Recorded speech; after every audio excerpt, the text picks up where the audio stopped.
how to get ready to buy a house in 2023.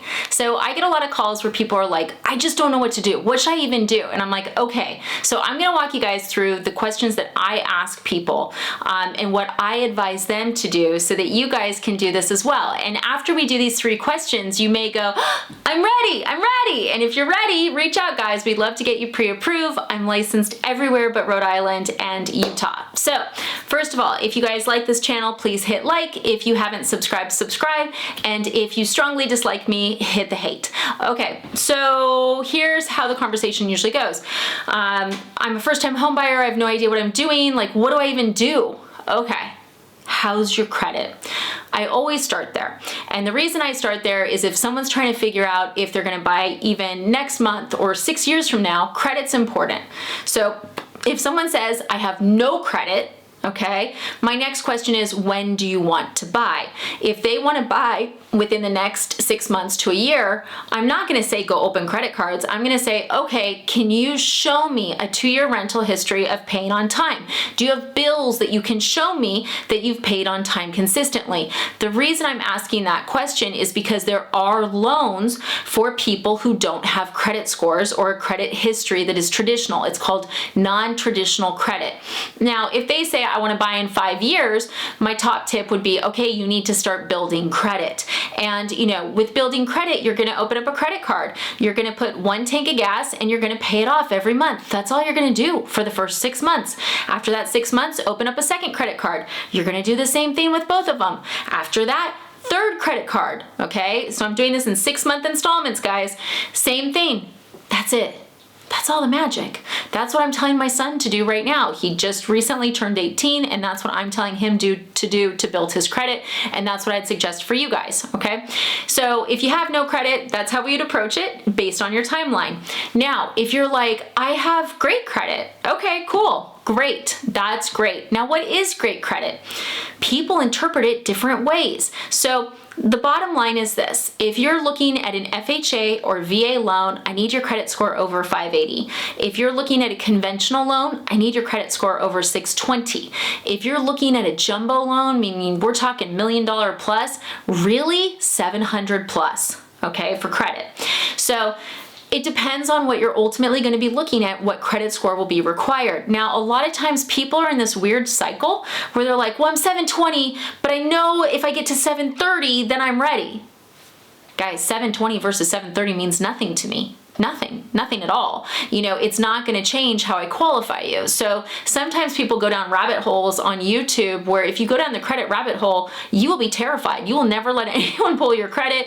You're going to wait till you get an 800. You're going to be 126 before I even pull your credit. So careful how deep you get into the rabbit hole. Credit is important, but it's not worth something to get obsessive over. Now, if you have bad credit. So what's bad credit? If it starts with a 4, it's bad. If it's in the low 5s, there's been some drama. And if you have credit with drama, it's important that you resolve that drama. Okay? Because we need the score to qualify, but also if there's active drama going on with your credit and you buy a house, it's not going to be putting you in the best position. You still have a mess to clean up.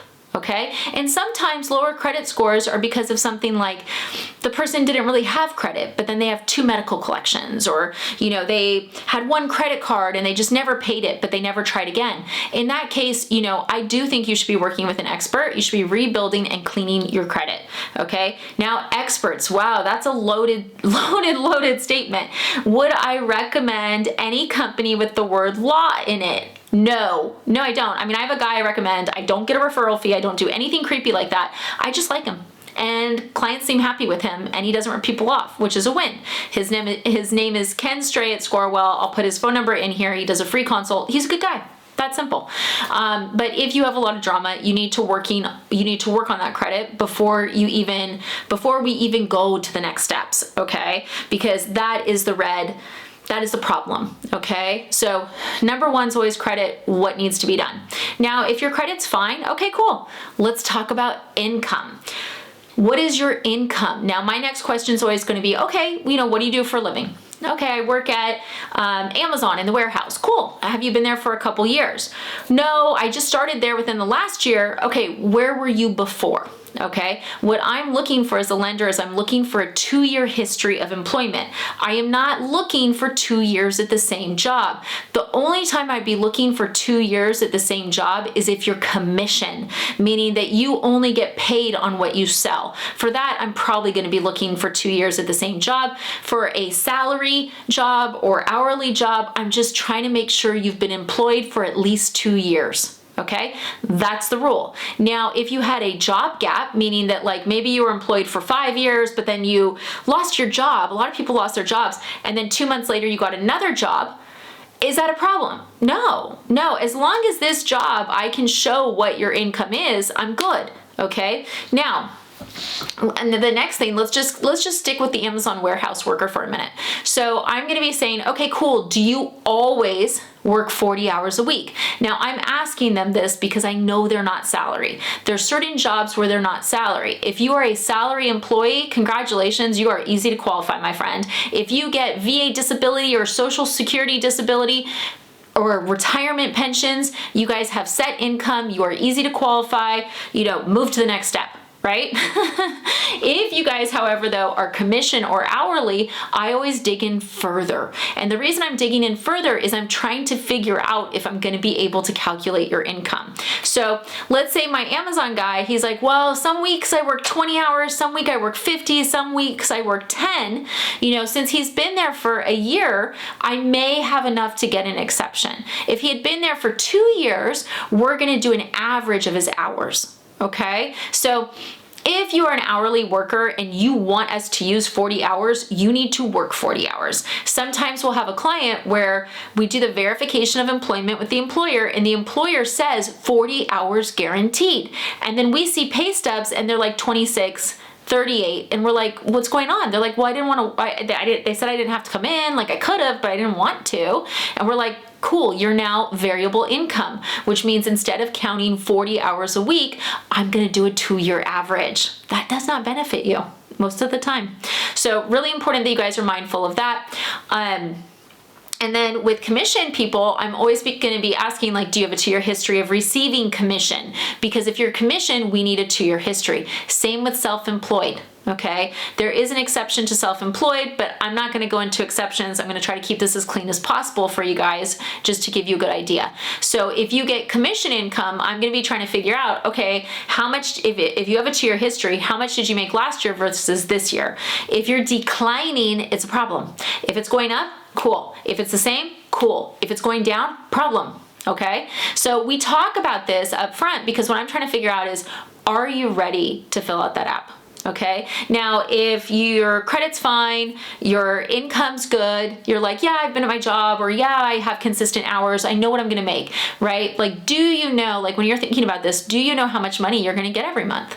Do you? Okay, and if you're like, not really, like it kind of changes, we're gonna be looking at that. How much is it changing? Okay, third, assets. Okay, so there's certain loans where what's in your bank account isn't gonna negatively affect your ability to qualify. VA is a great example of that. So with VA, we do it all the time. It's a 0 down loan. We get the seller to pay the closing costs. The real estate agent, of course, is negotiating that.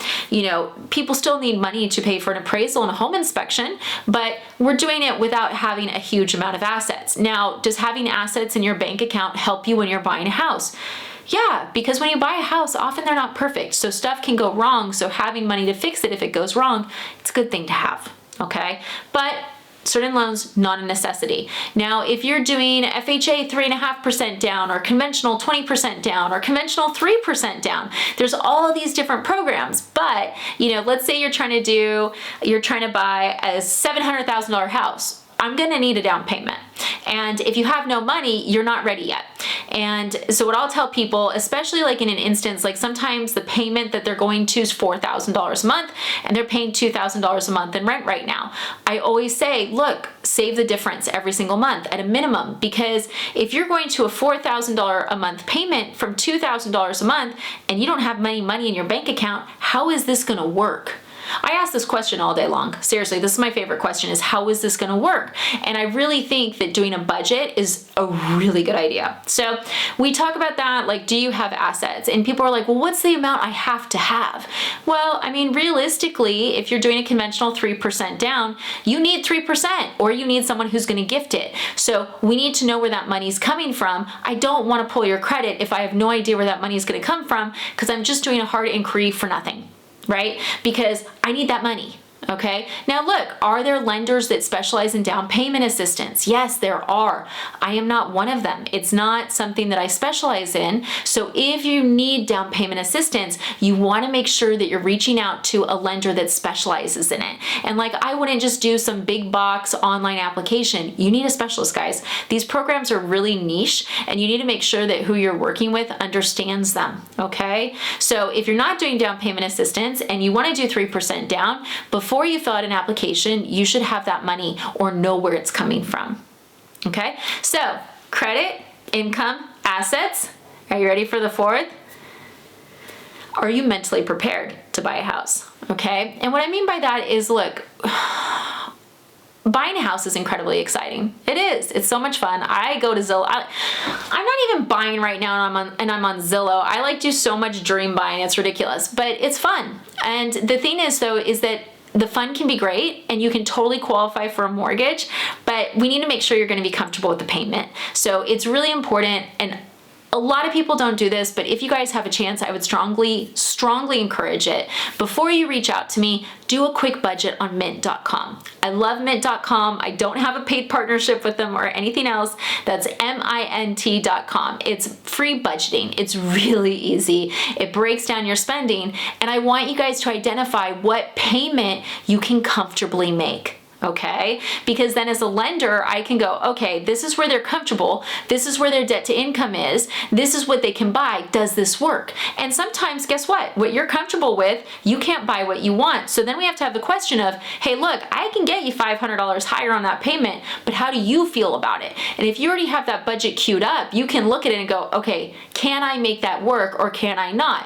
Whereas without a budget or without planning for what you're comfortable with payment, you'll just be like, oh yeah, what do I qualify for? Cool. Just because I can qualify you for it does not mean you can actually afford it. We don't look at your day-to-day spending. I'm not checking your Starbucks card, right? I look at your credit report. You know, with VA, we look at childcare. Conventional and FHA, we don't look at childcare costs. That can be as much as a mortgage, guys. So it's really on you to know what mortgage payment you are comfortable with. And then it's up to me to see if I can qualify you for that amount. Sometimes people are comfortable with a payment that I can't qualify them for. And, you know, like, look, there's some common sense here. If you make $3,500 a month and the mortgage is $3,000 a month, you don't qualify for that.